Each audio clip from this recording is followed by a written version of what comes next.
Hi, everyone. Welcome to Books to Business Podcast, sponsored by MentorBox, mentorbox.com, where you get very good snippets and big ideas in quick time. You can read like a CEO. Today, I have Dr. Joe Cardillo, the author of The 12 Rules of Attentions, How to Avoid Screw-Ups, Free Up Headspace, Do More, and Be More at Work. Man, do we need you today, Doctor. Welcome to the show.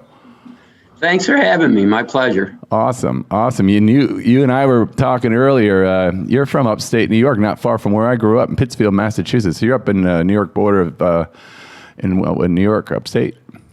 So yeah, cool. What a small world. It's a great connection. We're about 20 minutes from Williamstown, Massachusetts, and not far from Albany, New York either. Awesome part of the world, God's country. And you're in an interesting space of health, mind, body, psychology, kind of blended into big ideas around focus and energy management. Steve and I did your exercise that's in body intelligence, where you play some soothing music for 7 minutes, and then you play your rock it out show music. It's kind of an interesting blend. But I wanted to talk to you about your new book, 12 Rules of Attention. And but before we do that, we wanted to just maybe learn a little bit about your journey to what got you here, and how our readers can leverage your expertise. Well, it's one of those things. I'm sure everybody can relate. If I go back as far as I can remember, as to what really brought me to this point in my life, I think in one way, in some ways, I've always been there, and I think others might have a similar experience in their lives. For example, when I go back to my youth, I studied martial arts, and that really got me interested in a couple of things that are important to me even today. One of the things that I became interested in, of course, would be focus, and attention, but of course not like I look at attention today. But I was very interested in focus and attention, even as a young person, because of my martial arts training. And that also got me interested in meditation. And so I grew up in New York State, and I went, as a youth, I would go to one of the nearby universities that actually had a meditation chapel. And this was, decades ago. I think I was probably one of the most uncool people around, because that's what I like to do on Friday nights, was to visit the university and fool around in the meditation chapels and try to learn a little bit about meditation, and with emphasis on a little bit. So I didn't have any big ideas or anything. I was just a regular kid, interested in self-defense, martial arts, and that made me interested in some of the holistic arts that surrounded martial arts and so on. And I was also, as a child, very interested in music, very young, and to this day, I'm interested in music and play music. And so music was part of my upbringing. Martial arts were part of my upbringing. And so later on in life, my first book that I wrote was Be Like Water, which comes, a lot of people say, oh, that comes from Bruce Lee, but it does. And it also comes from the Tao Te Ching. And it was a sort of a metaphor for how to live one's life when you're in doubt or when you're in the dark. Just be like water. Pick one of the aspects of water and be like that. And so that started my whole experience now as an adult in the mind-body connection, and looking at it in ways that it could facilitate anybody, whether you're a martial artist or not, whether you're an academician or not, it doesn't matter. It just would facilitate someone's life to be able to manipulate the body with the mind, and then vice versa, to be able to manipulate the mind with the body. And so I got very interested in focus and balance and mind-body skills in holistic arts and so on. And that was my first book. And that kind of opened the door to all of this for me. And now here we are 7 books later, and I wrote the 12 Rules of Attention. Yeah, you just helped Michael Strahan wrote a book. What was that? Wake Up Happy? Is that his book? Yeah, Mike Strahan wrote a book titled, Wake Up Happy. And I participated in one of the chapters in his book as an energy management expert. The concept of what you're talking about, which is focus and energy, when they're together, they're a very powerful combination. You know, if you have it, particularly if you're working on the right things, right? I think that, and it's something I think that we kind of have a sense of this, just a natural sense of, you know, when our energy is good, we feel positive, we perform better. I think everybody has a natural sense of that. And I think that people even have a natural sense of how they can change their energy. You know, for example, you know, who hasn't gone out when they're having a kind of a bum day and taken a walk in the sunshine and come back and felt refreshed, felt a little better. So we have a kind of natural sense of that. And what I've tried to do my whole career is to dig in deep and find out what it is about that connection between the mind and the body and vice versa, that makes that kind of change happen. And of course, what I've really delved into is how can we manipulate that change or make it happen ourselves. Almost like going into Superman's booth, right? Clark Kent went into the booth, you come out a different guy. I mean, I just went down to the gym. I was feeling a little off, and within 3 minutes or 4 minutes on the treadmill, I felt better. You know, just my body. Absolutely. I think my body just wakes up, and that, you know, it's like, wow, this wasn't too bad, and actually had a pretty good workout. Talk to us about how you went from energy management to this book, because this book got my attention, the 12 Rules of Attention, right? Talk about a guy that, you know, sometimes I drive for hours at a time. I don't even remember where I was. I mean, I don't remember going by exits. I show up where I'm supposed to be, but I don't know how I got there. I was like, well, that can't be incredibly safe or effective. I mean, I just wonder how what that black box of the brain is doing and how we can manage that. So, you know, where you're driving that, you know, to avoid screw ups and have space in the head now, you know, what you say, the white space and, you know, the free space in your brain. Well, it started out kind of, you know, with a sense of humor, really. You know, I started out by laughing at myself. You know, the time that I might have gone to the grocery store to buy an item that I needed so badly, and you know, I go to the grocery store and I return home, and I bought everything except for the thing I went to the store to buy. So, you know, or going out to the, you know, who hasn't gone out to a parking lot and headed for a car and it's not their car. You know, I tell that story, and some friends actually tell me that they've gotten in. Did you? My father. Did you ever go in, pay for gas, and leave without pumping the gas? I've done it. That's a great one. Done it. I'll use that now. I did. I go in, wait in line. Everybody's got these stories. You pay for. I've done it before a couple of times. You wait in line and you're like annoyed, and you finally pay for the gas. You go get in your car and you leave. You forget to pump the gas. Yeah, I mean, everybody has these stories. They're fantastic, you know, or you misidentify somebody, you think you know somebody, and you're shouting out their name, and it doesn't turn out to be the person you thought. So I got interested in, you know, what is it that clicks in our head? What goes wrong, you know, when we do things like this? You know, if you're, you know, how is it that we forget a deadline? You know, what makes us do that? How is it that, you know, something could be staring us right in the face and we miss it? So, you know, I went from the humorous to maybe the functional. And I thought that, you know, maybe, you know, some of my research on focus and some of the previous research I'd done on attention, because I've been really researching attention now for the better part of 2 decades. And I thought some of this research could be applied and simplified into 12 rules that I could share with individuals and cover the whole spectrum of what goes on in our head when we're paying attention and when we're not, and improve the odds.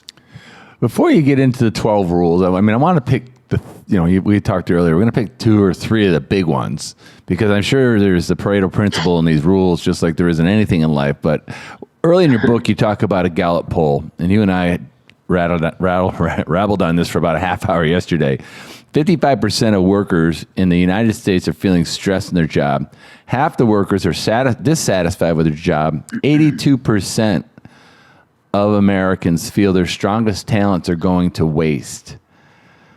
And you're representing it's all attention-related problems, or it's heavily contributing. Yeah. And I think, I'm really glad that you brought a conversation to that point, because those statistics are serious statistics. Oh, yeah. Well, when you have 80 some odd percent, 82% of the population feeling that their talents are, misunderstood or not even identified at work, that creates a whole other level of problems for the individual and the employer, et cetera. Some of these, it's no wonder that people have a hard time paying attention when they feel that their talents are not being used, when they feel discontent or dissatisfied.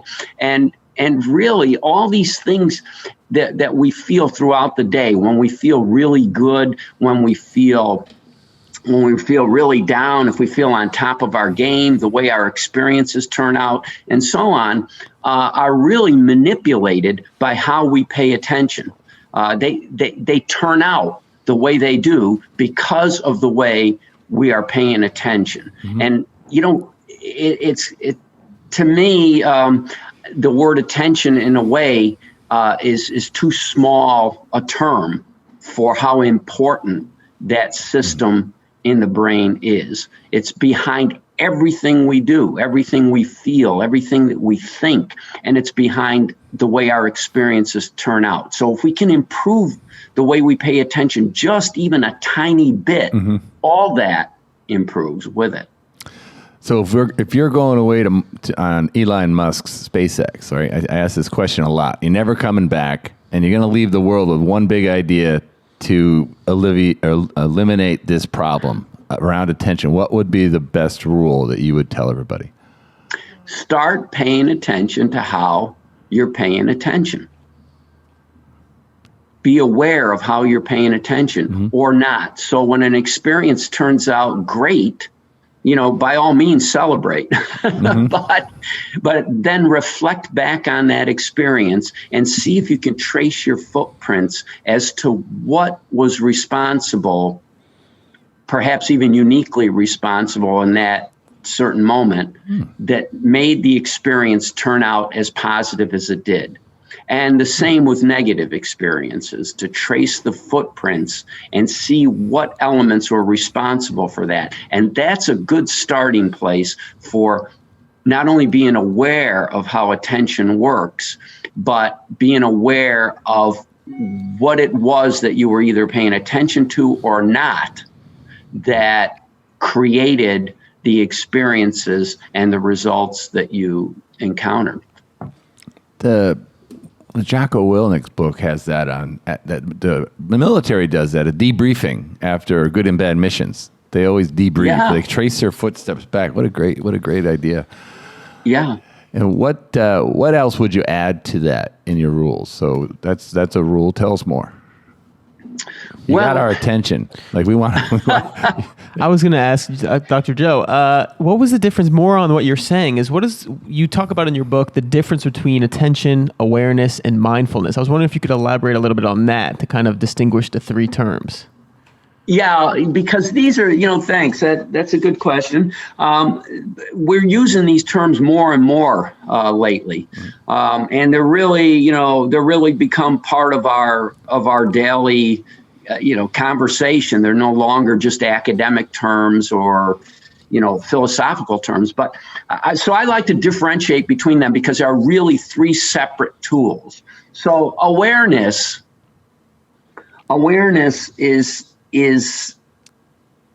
for example, I could be sitting here in my living room and be aware of the fact that the rest of my family is in the family room on another part of the house. Mm-hmm. I'm aware that they're there, but I'm not paying attention to them, and I'm not even being mindful to them. I'm simply just aware of it. It's a detail that's way on the fringe of what I'm thinking about, if I'm even thinking about it at all. If I'm driving down a highway, I can be aware that there's a hairpin turn coming up in about a mile.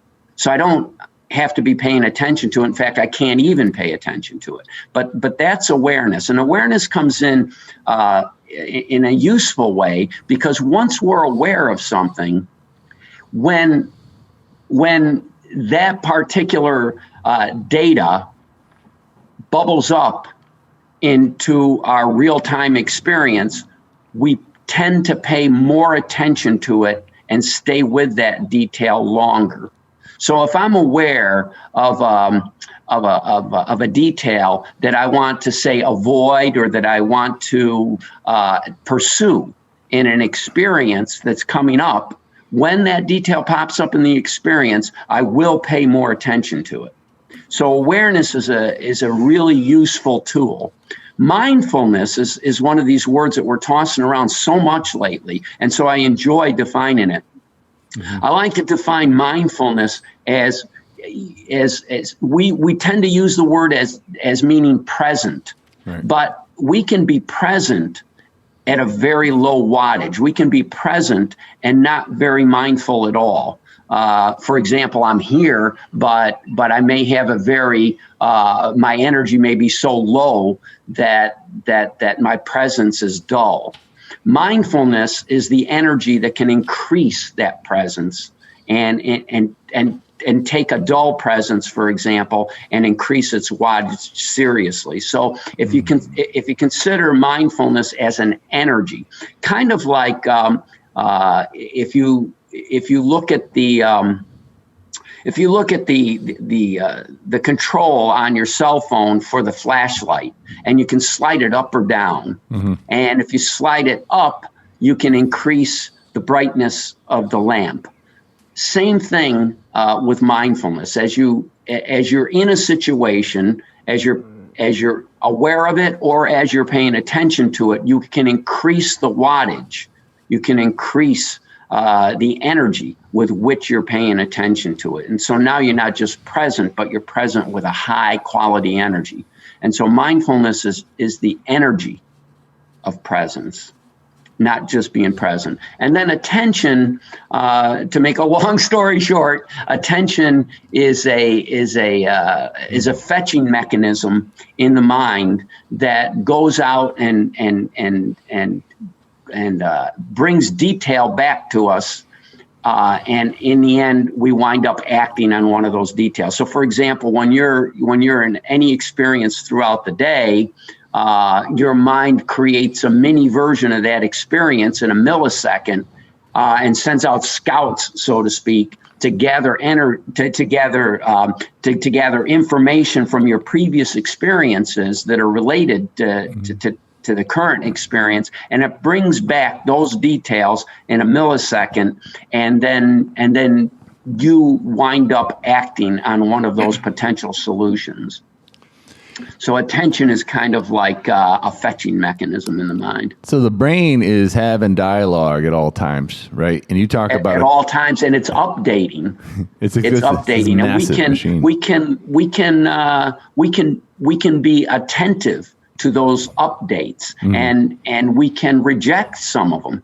Sometimes we update certain data. We're in an experience, we do something that later on, upon reflection, we think, well, maybe I could have done that better. Well, at the moment, your brain is updated to act like that the next time you're in that situation. So that's why reflection, I talk about reflection a lot in the book. You can get in there and change the links that your brain has just updated, so that you won't you can eliminate them from your next experience, and you can also add new links in the update to make yourself to give yourself an improved solution.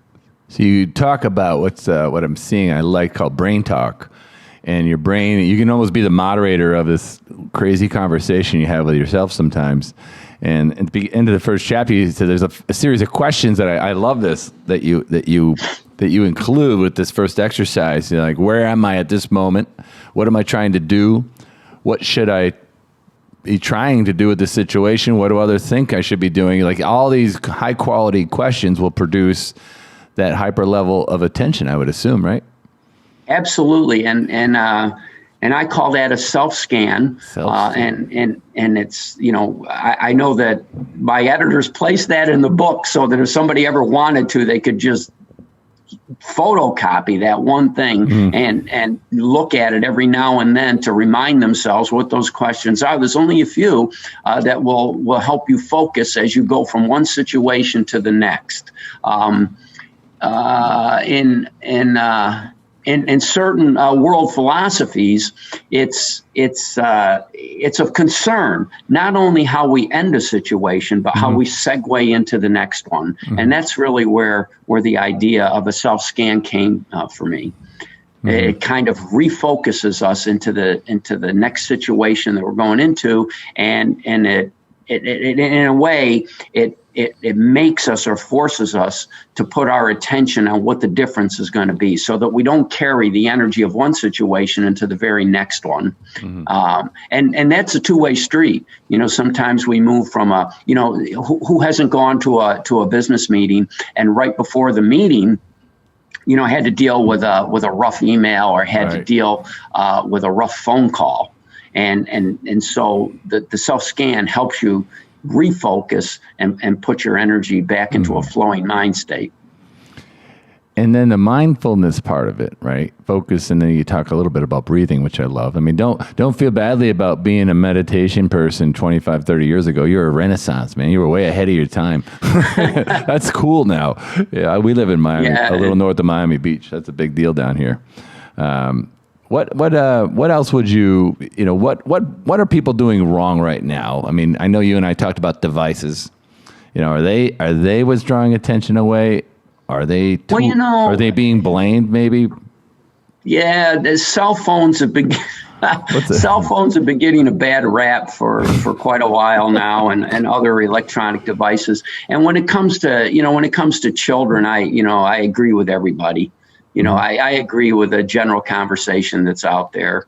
We really should watch out for, how much and even how and when, children use devices like that. But, the book I wrote is not for children.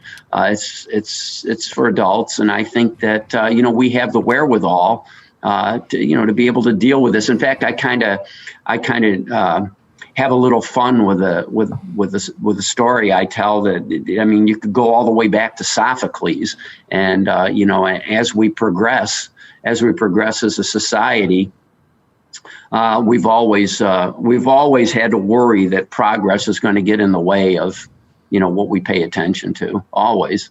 This happened with telephones. It happened with cable television, right. And now it's happening with cell phones and other devices. Yeah. There's always going to be something else, and everyone's afraid. Yeah, right. Everyone's always afraid of that change, and we're big people. We can use it to our advantage, and thrive. What are you working on now? I mean, your journey took you through energy and attention, and I've heard this before, by the way, from a guy I follow. His name's Brian Johnson. He says, like the effectiveness of your life will be combined with your energy, your focus, and then combined with the an important thing called win. What's important now? Like, what's your number one thing from a priority standpoint? Well, I'm working with another author right now on research that we've been doing for a couple of years now on just zeroing in on stress and anxiety. And then it's kind of funny because we started this research, a couple of years ago, and here we are, in the world as it is today. But that's what I'm working on now. That's exciting. Tell me a little bit about your, how with all this information you're armed with. I saw that you have some young ones still at home. How do you apply that in parenting? Well, like every other parent, we try to share what we think has helped us the best, and and then hope for the best with follow through. Mm-hmm. Yeah. I got a quick question for you. So you wrote, I think you said 7 books now? Yes. Do you have any tips for someone that's writing their very first book? Like, what was it like? Are you a natural writer? Was it a tough process? We hear all different types of stories. I wanted to kind of get yours to see what your process was like. Well, I hear that question every once in a while, and it's a tough question to answer, because if I answer it honestly, I have to, I could tell you exactly what I did, but I don't know if those things work anymore. Because, because we've changed so much. When I wrote my first book, I was, just getting used to why actually it was before that, I guess. When I started writing articles, professional articles, I was writing them on a Commodore computer. Commodore 64. It was quite a while ago, and so I did things a lot differently than I would suggest people do it now. But I think that I always liked the philosopher and mythologist Joseph Campbell. Mm-hmm. And one of the things that he said that became a sort of iconic quote was to follow your bliss. You see that on everything now. People have it on their refrigerators. Right. But, I think that there's a lot of truth to that. So I think that if you follow your bliss, if your bliss is writing, or if your bliss is the arts, or whatever it is, the sciences, I think that it'll lead you to the open door that you need to find. Yeah, we did a video about Joseph Campbell yesterday. Oh, you did? Yeah. We talked about the story of the hero, wow. Which is not a new idea. He's done a whole Netflix series on it now. But with writing, I mean, certainly now you don't need to write the book with a Commodore because of all the technical resources out there in the freelance community. You have artists and editors that are at your disposal on Freelancer. So if you're starting out, there's lots of different ways. I think what's important, what I'm hearing is if you have something that's important to you and you feel it needs to be told, tell it somehow. Well, and I think that that's a nice way to say it too. That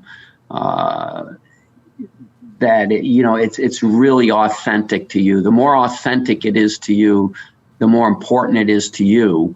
The better you're going to put it together, I guess. Well, thanks for joining us. This is an awesome conversation around an awesome subject of attention. How do people get a hold of you if they want to hire you to speak or learn more about your material? Well, I think the best way to get a hold of me is to go to my website, which is www.josephcardillo.com. Perfect. And we'll have that in the show notes. Yep. So everyone, thank you. And Dr. Cardillo, thank you for joining us today in the Books to Business podcast, sponsored by MentorBox. Thank you so much. Take care.